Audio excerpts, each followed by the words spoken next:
Iran और Israel के बीच में जो चल रहा है, आप देखिए कैसे जद में लेती हैं चीजें बाकी जगहों को। इजराइल ने कह दिया कि देखिए ट्रंप दुश्मन नंबर 1 के तौर पर फहरिस्त में था, और इधर क्या कह दिया गया, इधर कह दिया गया कि ईरान की तरफ से कि पाकिस्तान अपने परमाणु हमलों का परमाणु बॉम्ब का इस्तेमाल करेगा इजराइल के खिलाफ। हालांकि बाद में इस्लामाबाद ने इससे मना कर दिया। इन तमाम चीजों पर डिस्कशन होगा, लेकिन पहले यह खबर देखिए, ईरान का इजराइल पर जबरदस्त पलटवार, करीब 100 मिसाइलों से इजराइल पर हमला। ईरान ने हाइपरसोनिक और बैलिस्टिक मिसाइलें दागी। ईरान के अटैक से इजराइल में भारी नुकसान।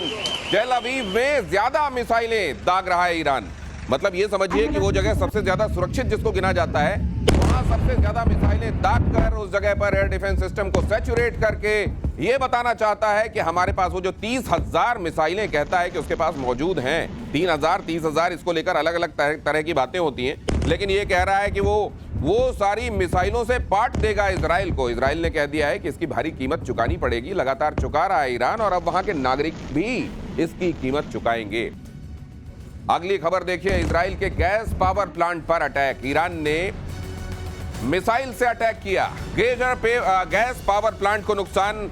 यहां हदेरा पावर प्लांट पर भी ईरान ने किया अटैक।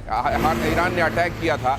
यहां एक दूसरे की ऐसी फैसिलिटीज को भी नुकसान पहुंचाया जा रहा है जो वहां की अर्थव्यवस्था की रीढ़ हैं। वहां ऐसी ही एक तस्वीर में आप देख रहे हैं, यहां एक तेल संशोधन जहां किया जाता था, ऐसी एक जगह का झुलसते हुए। और जानते हैं आप कि तेल में अगर आग लगा दी जाए तो फिर उसको बुझाया भी मुश्किल से जाता है। और इसी बात को दिमाग में रखते हुए एक दूसरे को ज्यादा से ज्यादा एट्रिशन देने की कोशिश में हैं दोनों ही मुल्क।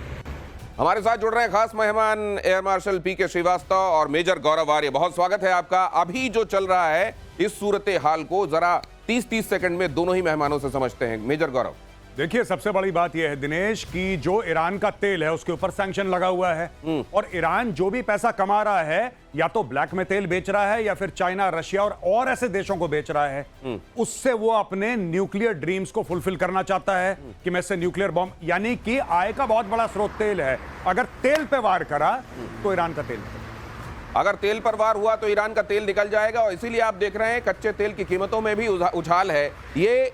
लेकिन ईरान की तरफ से ये दोनों ही बातें सामने आ रही हैं। कौन सी दो बातें मैं कह रहा हूं, पहले खबर देख लीजिए, फिर वो दोनों बातें आपके सामने रखता हूं। ईरान के परमाणु ठिकाने पर जोरदार प्रहार, इजराइल की बमबारी से भीषण विस्फोट।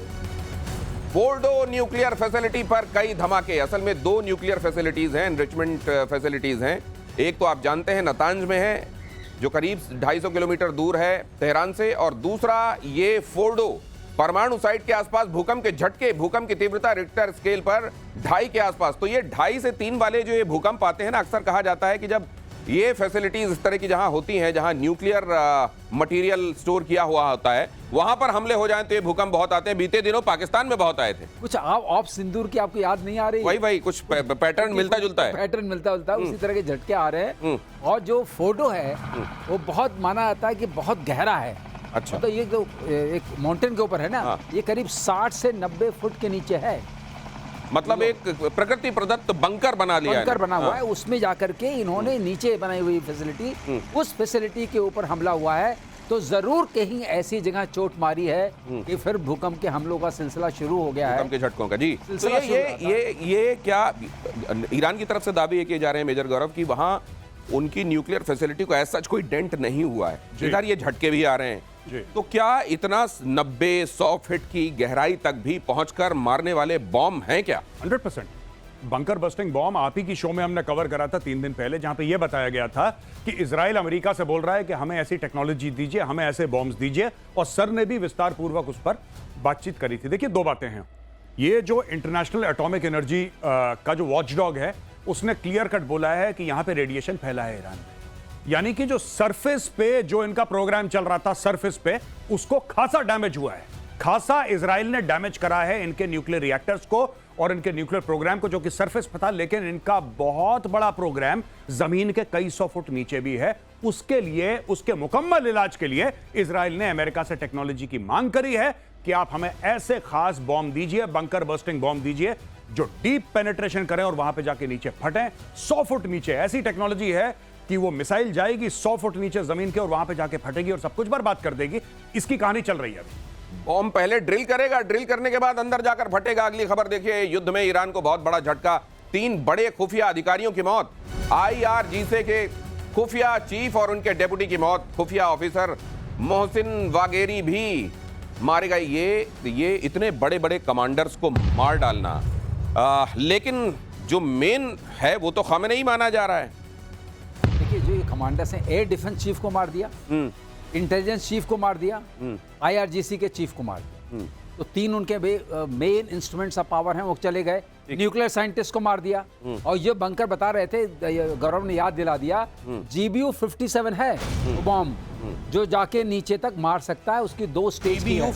GBU 57 अमेरिकन बॉम्ब है, उसे मैसिव ऑर्डिनेंस पेनिट्रेशन बोलते हैं, MOP। तो वो जाएगा, पहले पेनिट्रेट करेगा, फिर बर्स्ट करेगा। तो मोआब इसी को कहते हैं, Moab, mother of all bombs. वो अलग है। अच्छा, ये सर बात कर रहे हैं पेनिट्रेशन वाला। अच्छा, अलग है, वो अलग है। वो अलग है। ओके। दोनों अलग अलग हैं। ओके। उसका काम, इसका काम है कि पेनिट्रेट करो। वो वाली जो माता जी कहलाती हैं बमों की, वो सीधे जाके फट जाती हैं। ये वाली माता जी पहले ड्रिल करती हैं और फिर फटती हैं। उस माता जी का ये है कि इतना ज्यादा टेम्परेचर बढ़ा देंगी आप जहां गिरेंगी, क्योंकि जाने का रास्ता तो हो गई। राइट। माता जी अंदर 3000 डिग्री का टेम्परेचर दे देंगी, फिर उसके बाद आप करिए। तो संभालिएगा ऐसी माता जी से। और इजरायली प्रधानमंत्री नेतन्याहू का बहुत बड़ा दावा, ट्रंप को मारना चाहता है ईरान। नेतन्याहू ने कहा, एटमी प्रोग्राम के लिए ट्रंप को मारता है खतरा।